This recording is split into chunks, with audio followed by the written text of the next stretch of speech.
Gostaria de oferecer uma perspectiva bíblica sobre um artigo recente do Fórum Econômico Mundial. Este artigo aborda 4 riscos globais a serem observados na era pós-pandemia. Essas 4 áreas são as seguintes. Número 1. O poder se dispersa numa era pós-superpotência. Número 2. Um ano eleitoral não impedirá nossa crise recorrente de legitimidade política. Número 3. Uma crise global de saúde mental mais complexa. Número 4. Uma era de eventos chocantes. Antes de analisarmos o que pode vir, quero deixar algo bem claro. A Bíblia nos diz repetidamente: não tema. Não tenha medo. Não tema. Não fique ansioso por nada. É a mesma mensagem dita de formas diferentes. E quero que você se lembre disso. Ao ouvir, não tenha medo, mas ore. O medo não faz parte do DNA de um filho de Deus. Vamos mergulhar. Num artigo chamado 4 riscos globais na era pós-pandemia, o FEM afirma o seguinte: espere que os riscos globais piorem com choques desestabilizadores inesperados. O que isso significa? Alguém em casa ouvindo isso pode entrar em pânico ao ouvir riscos globais e choques. Mas eis o incrível. Mesmo essas notícias, a Bíblia já nos alertou sobre elas. Veja só isto. Segundo Timóteo 3:1 diz: saiba que nos últimos dias haverá tempos terríveis. E Lucas 21, 25, 26. Haverá sinais no sol, na lua e nas estrelas. Na terra, as nações estarão angustiadas e perplexas com o mar agitado. As pessoas desmaiarão de medo do que está por vir, pois os céus tremerão. Nada novo pode acontecer na terra sem que tenhamos sido avisados. A Bíblia é clara ao nos alertar sobre o que virá. Se uma organização anuncia eventos chocantes que desestabilizarão o mundo, os crentes em Cristo devem dizer: sim, sabemos. E então deveriam dizer: não estamos preocupados. Temos Deus do nosso lado. O artigo diz: espere eventos climáticos extremos que afetem mais nossa saúde mental, especialmente para refugiados climáticos. Segundo, a IA está sendo imposta a nós, querendo ou não. Muitos não se encaixarão na economia da IA, criando uma classe precária que se sente deixada para trás. O mundo está despertando. Se ouvir e olhar com atenção, notará que as coisas estão mudando. A maré está virando e há um despertar espiritual acontecendo.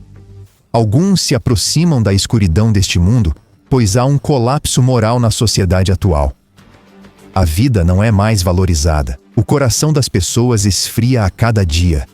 As pessoas são consumidas pelos desejos mundanos. Há uma sedução do pecado. Há fama e riqueza para quem ensina doutrinas demoníacas. E a Bíblia nos adverte. Ela nos alerta.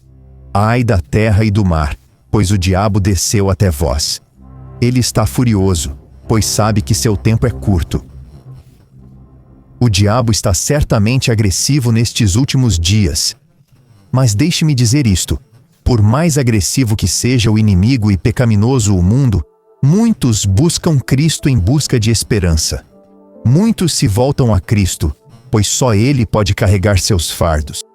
Nos últimos dias, muitos buscam a Deus por amor, proteção e paz verdadeira. Então, como você sabe, como testar sua motivação para ver se o que faz é verdade ou só mais um engano?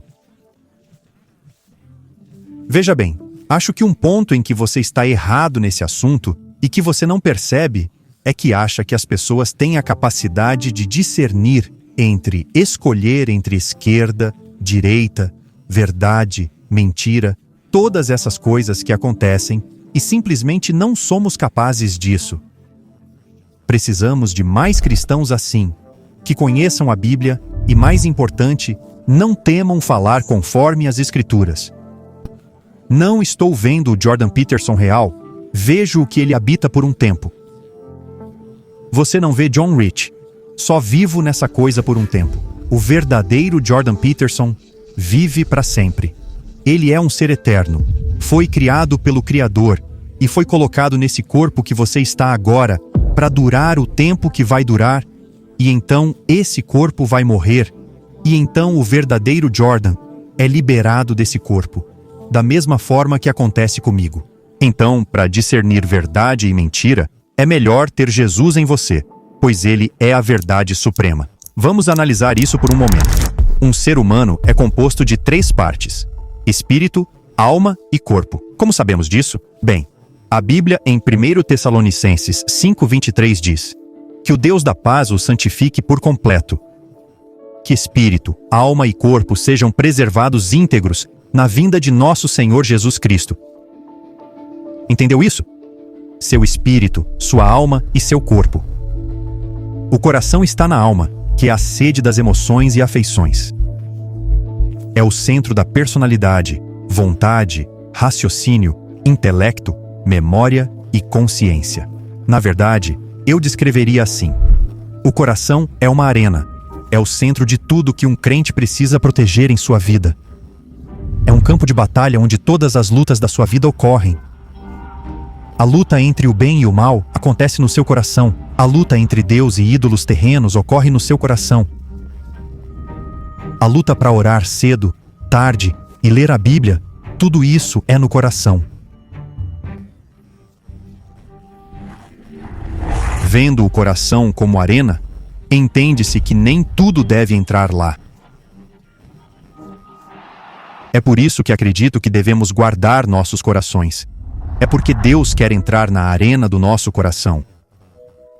Ele quer sentar no trono do coração, mas o diabo também. E você também, com sua vontade e desejos egoístas. Sem Jesus no coração, você está perdido, incapaz de amar ou perdoar. Com a verdade em você, que não vem de si, somos maus por natureza. Nascemos em pecado. Pecado é tudo que é menos que perfeição. Não precisa ser assassino para ser pecador. Não precisa ser terrível para ser pecador. Menos que perfeição aos olhos de Deus é pecado. Então, somos pecado. Vivemos em pecado constante, sem escapatória. Só indo para o céu trazendo o Filho de Deus. Pedindo que entre e entregando sua vontade. Ninguém está livre do pecado. Precisamos saber disso. Romanos 3:10 diz: não há um justo sequer. Confiar em pessoas ou pastores decepciona. Só Jesus Cristo é perfeito. Só Jesus nunca vai te decepcionar. Todos lutamos contra viver uma vida dupla. Há conflito entre o público e o privado. Deus vê o coração. Deus vê o que é feito em segredo. Deus vê o que é feito nas trevas. Seguidores de Cristo não podem ser divididos. Na fé em Cristo, não há posição neutra. Não dá para ficar em cima do muro com Deus.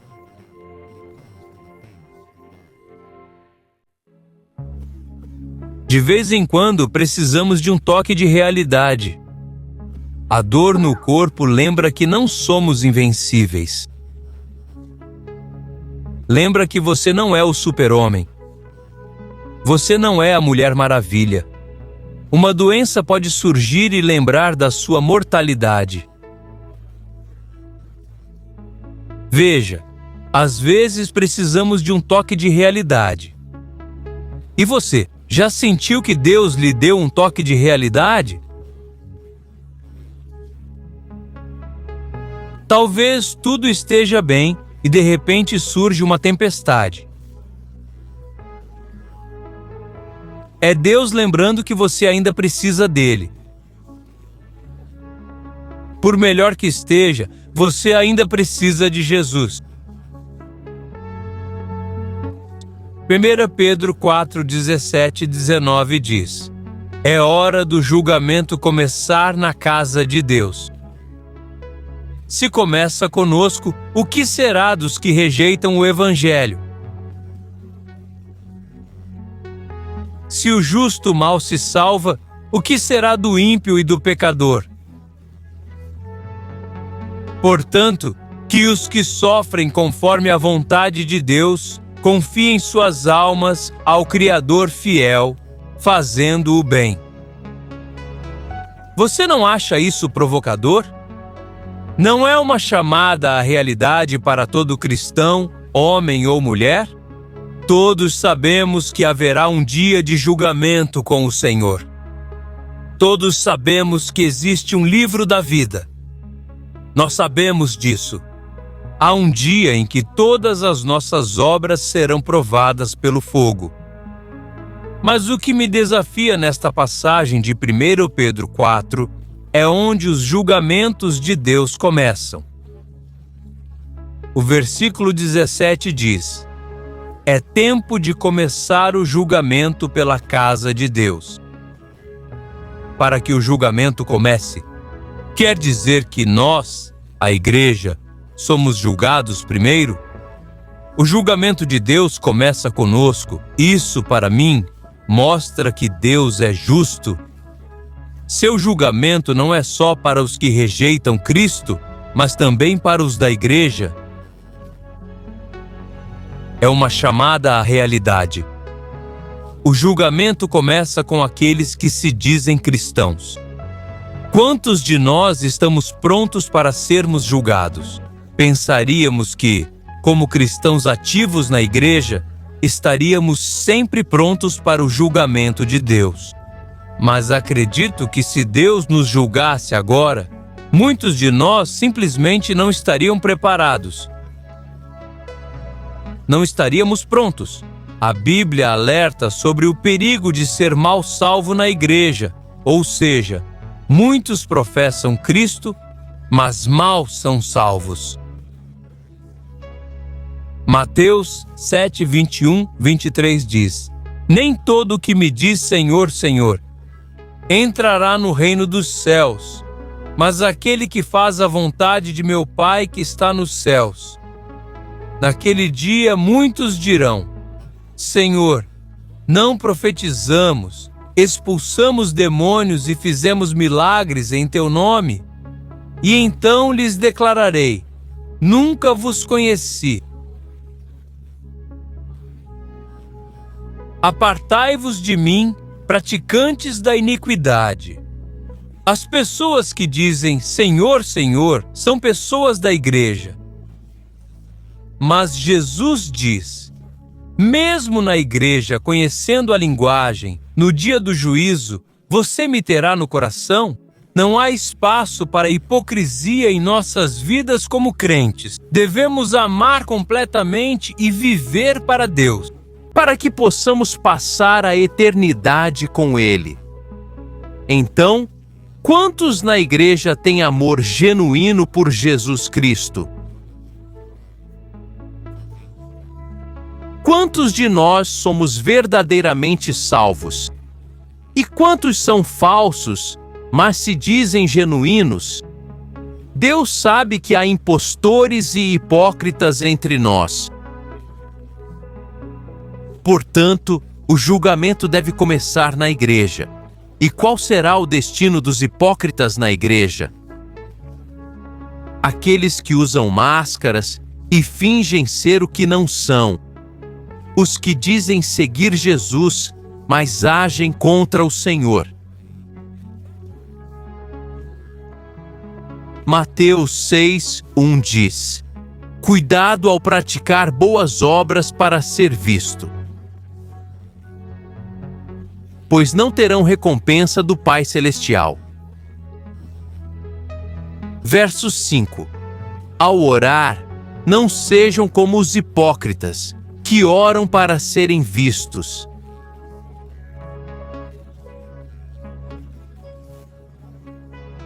Em verdade, eles já receberam sua recompensa. Não pense que somos nós que podemos julgar e identificar um hipócrita. No fim, é uma questão do coração e só Deus o conhece. Mas devemos nos examinar para garantir que não somos o hipócrita mencionado na Bíblia.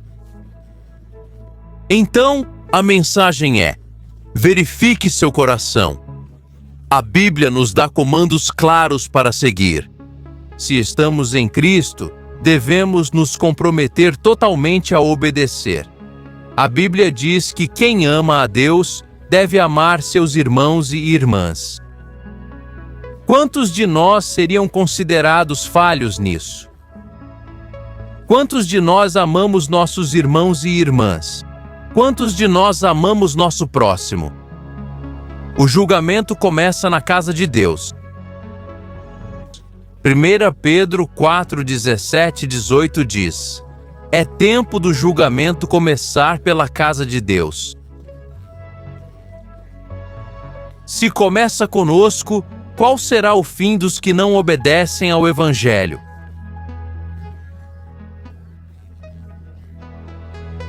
E se é difícil para o justo se salvar, o que será do ímpio e do pecador? Ao ler isso, lembro que nunca sou tão salvo quanto penso, pois posso cair fácil se não for pela graça de Deus.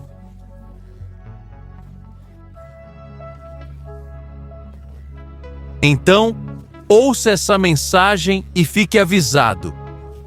O julgamento começa na casa de Deus. Só dizer Senhor, Senhor não basta, mas fazer a vontade justa e santa do Pai, isso que conta. Então, te encorajo, certifique-se de estar totalmente entregue a Jesus Cristo e acabe com qualquer hipocrisia. Seja alguém que tenha o amor genuíno de Deus. Seja sincero ao buscar o Senhor. O julgamento começa na casa de Deus, santos. E se começa conosco, o que acontecerá com aqueles que rejeitaram a Deus? Portanto, vigiai, pois não sabeis em que dia virá o vosso Senhor. Esse chamado à vigilância é tão relevante para nós hoje quanto foi para os discípulos quando Jesus falou. Como um vigia atento a ameaças, devemos ficar alertas aos sinais do retorno iminente de Cristo. O fascinante é que um vigia tem vários papéis diferentes, todos igualmente importantes.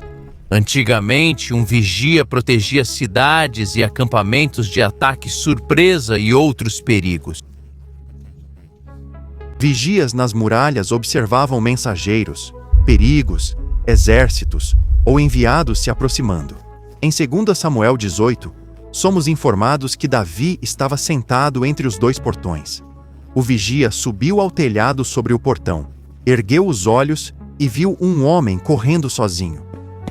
Então o vigia gritou e informou ao rei. E o rei disse: se ele está só, há notícias em sua boca. E ele, o mensageiro, veio rapidamente e se aproximou. É dever do vigia estar sempre alerta, olhar ao longe, observar, aguardar e manter-se atento. O vigia atua como sentinela, protegendo contra quaisquer perigos. Em nossas vidas espirituais, todo cristão tem esse papel de agir como vigia. Devemos observar, avaliar e examinar nossas vidas à luz da palavra de Deus. Devemos guardar os olhos, ouvidos e coração das ameaças do pecado, do mal e do diabo. Devemos ser vigias sobre os desejos e afeições do nosso coração. Agora, como filhos de Deus, vivendo num tempo de grande incerteza, devemos nos guardar contra o espírito do medo. As pessoas lá fora têm medo de tantas coisas. A ameaça de pandemias emergentes. Para alguns, há incerteza quanto ao atual estado dos assuntos internacionais. A Bíblia nos adverte sobre guerras e rumores de guerras. E quando vemos a profecia bíblica se cumprindo diante de nós, isso pode nos deixar buscando clareza. E você pode se perguntar: como isso afetará o país onde vivo? Como isso afetará o mundo? E assim, há incerteza nisso. Para outros, a luta é a incerteza econômica, seja nas finanças pessoais ou na economia do país. Para cristãos perseguidos pela fé em certas partes do mundo, a incerteza é: quanto tempo posso aguentar? Ou quanto mais devo suportar, Senhor? E eu pessoalmente acredito que nestes últimos dias, nestes dias em que vemos a profecia bíblica se cumprindo, creio que a Bíblia nos dá 5 mandamentos que nos ajudarão nestes tempos. O primeiro desses 5 mandamentos é vigiar, pois Cristo virá em breve. Mateus 24, versículo 42 diz: Vigiai, pois, porque não sabeis em que dia virá o vosso Senhor. Quando vivemos em tempos incertos, em tempos de medo, quando profecias bíblicas estão se cumprindo e vemos um aumento nos conflitos ao redor do mundo, vemos pestilências, vemos o amor de muitos esfriando. Nesses tempos, é importante vigiar, pois não sabemos quando nosso Senhor virá. Pode ser que não tenhamos todas as respostas. Talvez não haja um guia detalhado sobre o que fazer quando vemos coisas preocupantes, mas devemos lembrar que, no fim, nosso foco deve estar em um só lugar: Jesus Cristo. Se focar no mundo, ficará preocupado e ansioso. Mas ao focar em Jesus, verá os problemas sem se perturbar. O segundo comando é vigiar e orar para evitar tentações. Mateus 26, 41 diz: Vigiai e orai para não cair em tentação. O espírito está pronto, mas a carne é fraca. Somos incentivados a vigiar e orar para resistir à tentação. Muitos associam tentação apenas à natureza sexual. Porém, as pessoas podem ser tentadas de várias formas. Alguns são tentados a mentir e roubar por ganho egoísta. Alguns são tentados a se embriagar. Outros são tentados a fofocar. Mas cuidado com evangelhos que só agradam seus ouvidos. No fim, haverá enganos tentadores que não levam ao arrependimento.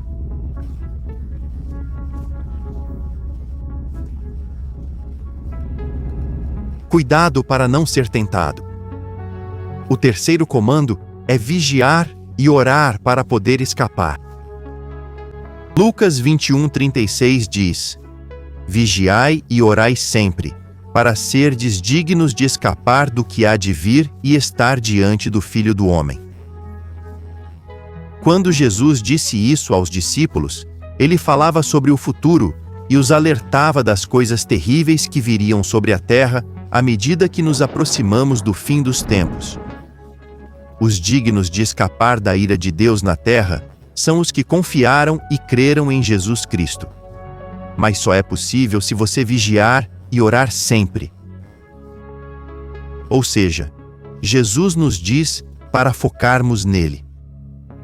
O quarto mandamento aos crentes hoje é ser sincero e disciplinado nas orações. A Bíblia, em 1 Pedro 4,7 diz: O fim de tudo está próximo. Portanto, sejam alertas e sóbrios para que possam orar. Nesse contexto, sóbrio significa sério. Como crentes, devemos ter cuidado com nossa forma de viver. Nossas escolhas afetam nossa capacidade de pensar com clareza. É melhor ter autocontrole para orarmos com fervor. Creio que Pedro fala também aos que sofrem por Jesus, os crentes perseguidos.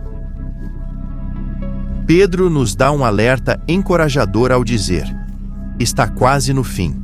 O fim de todas as coisas está próximo. E não vemos isso hoje mais do que nunca?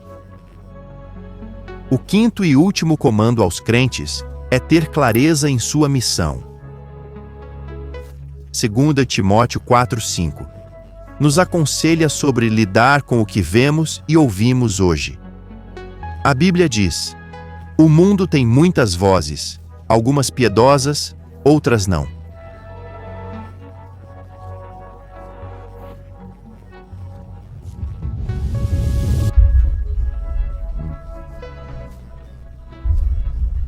E essas vozes lhe dirão muitas coisas diferentes. Coisas que confundem, perplexam, poluem a mente e levam ao medo. Mas Deus nos chama a ter uma mente clara em toda situação. E acredito que você pode alcançar isso fazendo uma coisa: focar em Cristo e fazer tudo para a sua glória. Cada vez mais pessoas perguntam: estamos vivendo nos últimos dias? Este é o fim? Quero encorajá-lo a fazer algo. Em vez de analisar cada evento atual no mundo, minha mensagem é: certifique-se de ter um relacionamento pessoal com Jesus Cristo. É bom observar os eventos mundiais, mas o foco deve ser garantir que nosso relacionamento individual com Deus esteja em ordem. Sejam os últimos dias ou não, a 11ª hora ou não, nós, como crentes, devemos focar apenas em Jesus Cristo. Devemos focar naquele que é o caminho, a verdade e a vida. Jesus Cristo, que disse: ninguém vem ao Pai senão por mim.